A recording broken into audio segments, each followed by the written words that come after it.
melhor idade. Estamos recebendo o Dr. Gustavo Gouveia, já é cara conhecida aqui da CBN Joinville, já é da casa. E hoje, para começar o ano com um tema quente, hein, gente?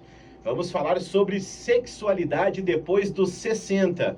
Os mitos, os tabus e a realidade sobre a vida sexual na terceira idade. Doutor Gustavo, boa tarde. Tudo bem contigo, doutor? Boa tarde, Bruno. Boa tarde aos ouvintes da CBN Joinville. Aproveitando o verão e a deixa, né? Sim. Começar com um tema picante. Exatamente. Inclusive, desejamos aí um 2024 com a nossa parceria aqui no CBN Joinville com o pessoal do Instituto Reage, que seja uma parceria de muito sucesso novamente aqui conosco, viu, doutor? Será um prazer, um imenso prazer. Como você disse, né, doutor? Um tema picante, um tema quente para começar bem o ano, o calor que está em Joinville. Né? Estamos com 30 aí, rapaz, deixa eu ver a temperatura aqui em Joinville, 34 graus em Joinville nesse momento. Sensação térmica certamente passa aí dos 36, 37. Mas vamos ao tema então, doutor Gustavo, por gentileza. De que maneira a sexualidade na terceira idade difere das outras faixas etárias? Por favor, doutor. Bruno, essa é uma pergunta bem interessante, porque a gente vai ter que considerar justamente essa faixa etária, os 60 a mais, que é onde, por exemplo, existem algumas modificações, né? Não só biológicas, quer dizer, da própria pessoa, como dos hormônios, por exemplo, né? Que essa pessoa tem no corpo dela, a certa participação que ela tem na sociedade, né? Se ela está trabalhando, se ela não está trabalhando, né? Tem filhos ainda, não tem filhos, tem que cuidar de filhos, não tem, né? E quem é esse parceiro, né? Ou essa parceira da pessoa. Então, a gente fala dos 4 grandes, né, pilares para ter uma vida sexual, eu diria, saudável, satisfatória, né? Então, todas as vezes que a gente não considera essas 4 vertentes, a gente erra achando que, e simplifica, né? Sim. Como se, não, sexo é sexo e acabou. Né? Não é bem assim, né? Existem, então, mudanças da própria pessoa, físicas, mudanças psicológicas, né, dessas pessoas, mudanças de papel social e mudanças, às vezes, né, no parceiro. São anos, às vezes, casado ou não, com a mesma pessoa ou não, como é que essa relação veio, né, ao longo dos anos. Mas, para você ter ideia, por exemplo, em pesquisas, né, que a gente tem em vida sexual satisfatória, vamos assim dizer, de um idoso, você tem 35% menos chances de ficar doente. Então, vale a pena discutir o tema, né? É quase uma vacina. Sem dúvida. E quais são os desafios enfrentados pelo idoso na vida sexual, doutor? Eu acredito que o primeiro é quase que a sociedade, né, a família e alguns até profissionais de saúde, né, acreditarem que o idoso não tem vida sexual. Né? Então, é quase esse um grande primeiro mito, né, que eles enfrentam ali até um certo tabu, né? Então não se pergunta, não se discute isso, né? Então é como se o indivíduo, por estar mais velho agora, ele se tornou um ser assexuado, né? Isso pouco importa. Agora vamos falar de remédio, de doença, não é verdade? Os netos, enfim. Netos, isso aí, né? O que fez na vida, o que não fez, mas é um tabu ainda muito grande, né? Essa abordagem, e muitas vezes ela só consegue ser feita com profissionais assim que pesquisam ou que buscam, ou que o próprio idoso tem liberdade, né, de se comunicar, né, e de sentir que não vai ser menosprezado por isso, ou vão achar o que de mim, né, falando sobre isso. Eles são cheios até eles mesmos têm preconceito disso, né, e isso faz parte da nossa vida, né, da nossa saúde, né, não só física, emocional, mas também a sexual. Então, o primeiro tabu, o primeiro grande problema nosso é vencer isso, né? Começar a falar sobre isso em ambientes corretos, né? Ninguém está aqui dizendo para, no meio do churrasco da família, né, o vovô ir lá e começar a palpar a vovó. Isso pode causar um certo transtorno. Sim. Né? Mas há locais, né, há profissionais, e acho que buscar isso não pode, né? Não pode mais ser negligenciado, né? Perfeito. Doutor, você falou, você já meio que entrou no tema, mas eu queria que você ampliasse a respeito dos mitos, né, que existem sobre a sexualidade na terceira idade. Quais são esses mitos que precisam ser desmistificados, por gentileza? O primeiro é isso, né, que a minha avó, né, ou minha mãe, dependendo da idade de cada um, a pessoa fala, não tem mais vida sexual, ali tá tudo paradinho, né, já abandonaram o barco, né? Já era. Você pode se surpreender no meio da tarde, né? Lembra que eles são aposentados, né? Eles não precisam estar no meio da tarde, né? Trabalhando, dando entrevista, Sim, na verdade? sim, Estão ali sim. por conta de boa, né? Então, esse é um primeiro grande mito, né? O outro mito é que, agora que está mais velho, né? Já é isso aí, tenho meus filhos criados, tenho neto, como assim eu sou uma mulher, né? E tenho desejo, né? Então, a mulher, às vezes, ela acaba inibindo isso daí também, que é um outro grande mito. A mulher não tem mais desejo. Depois da menopausa, né? Acabou, né? Não. Mulheres mantêm o desejo, obviamente que vai ter que ser ajustado isso. Mas esse é um outro mito. Para os homens, o mais básico de todos, né? É o sujeito que acha que vai ter a mesma potência, né, a vida toda. E aí é outro mito, mas é um mito que os homens criam, né? De que sempre vai ser o garanhão eterno, né? E não é bem assim. A idade chega, né? A idade chega para todo mundo, Sim, exatamente. sim. Né? E que, por mais que seja estranho, né, as pessoas pensarem sobre isso, ao não falar, o outro mito vai levar com que a pessoa não busque uma alternativa. Né? Então, existem adaptações, né, a cada condição, a cada casal. Né? Nós não estamos falando aqui de grandes performances, né, se o casal é mais doente. Mas não discutir isso vai implicar em não ter, né, uma satisfação em saúde plena. Né? Então, os grandes mesmo mitos é fingir que isso não existe, né? E que vai ser um mar de rosas. Não, isso daí vai ter que ser e pode ser ajustado, né? Perfeito. Doutor Gustavo, você citou que os próprios idosos às vezes têm dificuldade de conversar sobre o tema, e a sociedade no geral, né? Como a sociedade encara a sexualidade na terceira idade e quais são ainda os tabus que persistem? Se a gente olhar em volta, fica bem fácil, né? Por quê? Porque qualquer forma de propaganda, ela vai trazer o jovem como parâmetro, né? Então, esse idoso já não é visto. Então, se ele não é visto, de repente alguém, né, coloca alguma situação para discutir a sexualidade, vira motivo de piada. Muitas vezes vira realmente piada, memes, e aí o pessoal... Por quê? Porque o nosso modelo humano né, da idade produtiva, é o sujeito viril, jovem, produtivo, né, que é o que está olhos ao dor, né, as redes sociais, né, nós não vamos ter nenhum tema real, né? E quando Sim. vem o tema de sexualidade em idoso, muitas vezes é em tom de piada, né?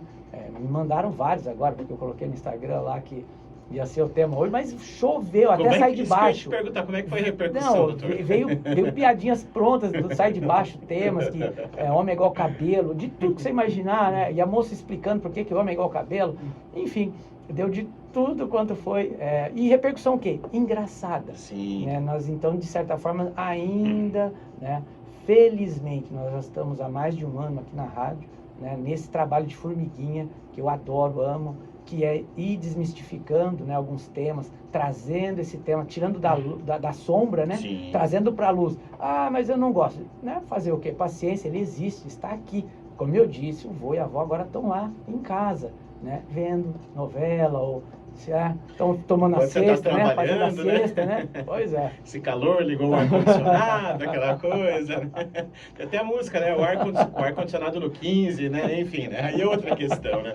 Doutor, por gentileza, a influência de condições de saúde, né? Doenças crônicas, medicamentos, enfim, o que é absolutamente natural nessa idade é significativa nessa questão da sexualidade, né, doutor? Isso influencia bastante, né? Muito. Ele implica diretamente, né? Ninguém pode imaginar uma atividade sexual com dor, antes até de tê-la, né? Então, às vezes o idoso tem lá a sua artrose, né, que inviabiliza o intercurso, né, no sexo, e aí ele começa a ter dor. Então, ele começa a fugir para não ter a dor, ao invés de discutir isso, né, e ter uma solução, por exemplo, né? Então, há condições que o sujeito às vezes está usando quimioterapia, né?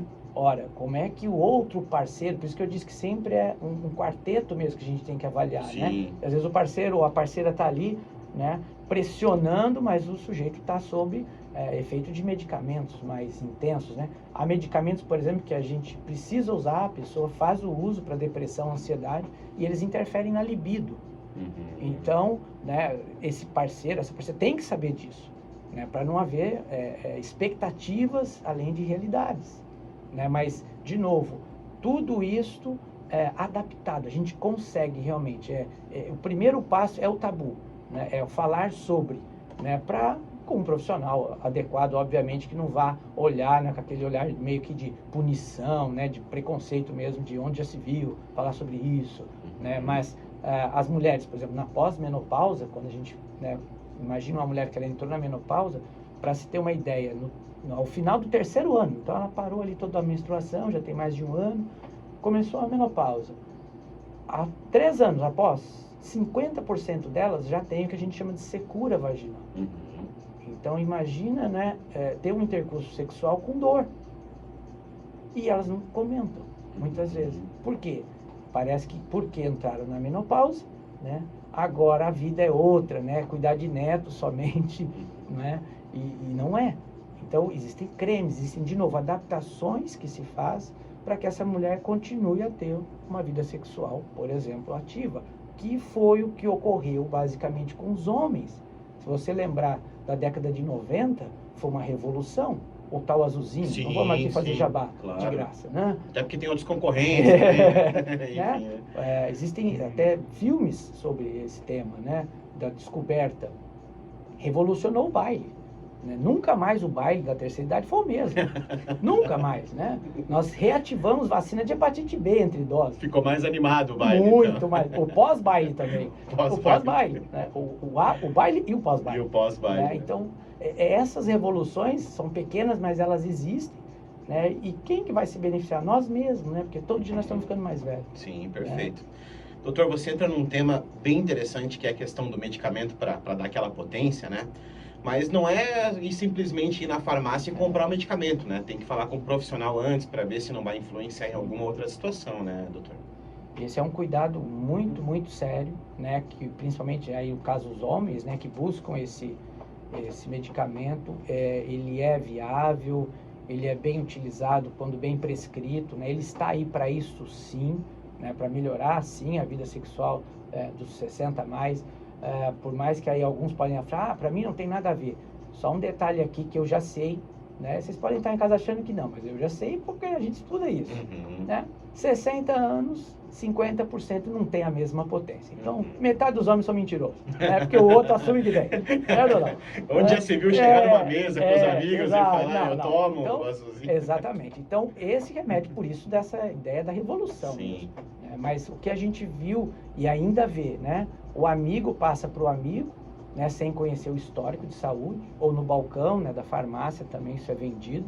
E alguns ainda mais aguerridos, eles compram, tipo Paraguai, né? Eles falam que compram no paralelo, né? Esses são campeões. Realmente o sujeito deve ter um seguro de vida bem bom, né? Para querer sempre estar tentando ver se usa, né? Então, procura assistência, né? Explica, né, o porquê, se é factível usar, como usar, né, os processos que a gente faz antes para dar essa segurança, né? Para não ter surpresas desagradáveis ali durante alguma atividade sexual. Né? Perfeito. Doutor Gustavo, há diferenças da maneira como os idosos e as idosas tratam desse assunto? Sim. Nesse mesmo, é um estudo da professora Angelita Abdu, é uma pesquisadora de anos lá de São Paulo, né? Que ela trabalha muito com essa área de sexualidade. E aí, o que ela fez? Ela fez justamente uma pesquisa, né? Então, quem mantinha atividade sexual, por exemplo, ao longo dos 18, 60 a mais. Então, o que se vê? Né? Os homens, eles mantêm desde os 18 anos, por exemplo, até mais de 60, uma média superior a 80%. Eles admitem que tem, né, atividade sexual, mantém uma vida sexual ativa. As mulheres, praticamente, elas partem de 78, quase 80. Mas é incrível, acima dos 50, 60 e 60 a mais, essa atividade reduz para 50%.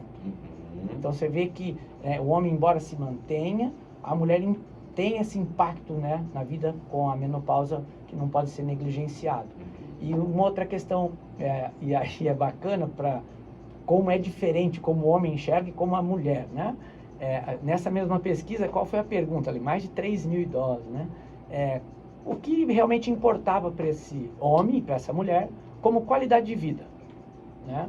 Então, primeiro item, o homem e a mulher disseram uma alimentação saudável. Certo. Até aí, ok? Ok. Né? Tá bacana. Segundo, os dois, sem que um soubesse a resposta do outro, obviamente. O segundo era o tempo que eu passo em convivência com a família. Bonito. Show de bola. Show de bola. Bacana. Terceiro para o homem, atividade sexual. Então o homem, o terceiro item, passou a família, ele já quer sexo. Né? A mulher, oitavo item. O terceiro é qualidade do sono. Ela quer dormir. Ela quer dormir.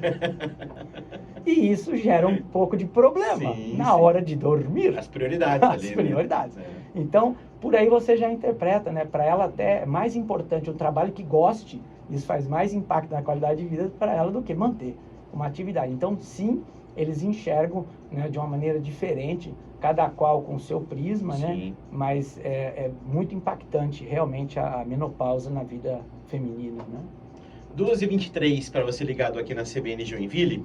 Doutor Gustavo, existem atividades e práticas específicas que os idosos podem adotar para promover a saúde sexual ao longo do envelhecimento? Quais são os benefícios dessas estratégias? Basicamente, quem nos ouve aí há mais de um ano vai sempre ver que a gente está falando de atividade física, né? Sim. Então, as atividades físicas sempre serão o carro-chefe, porque também para você ter, né, um percurso sexual, você vai ter que ter um físico adequado, né? Força, resistência, né? Então, atividades hoje que quanto mais cedo puder fazer, por exemplo, musculação, né, ou pilates, né, com uma certa maior resistência, tudo que faça com que eu ganhe músculo e poupe esse músculo lá para a velhice, isso vai me ajudar, com certeza. Controlar bem minhas doenças, né? Então tem pessoas que, eu tomo mais ou menos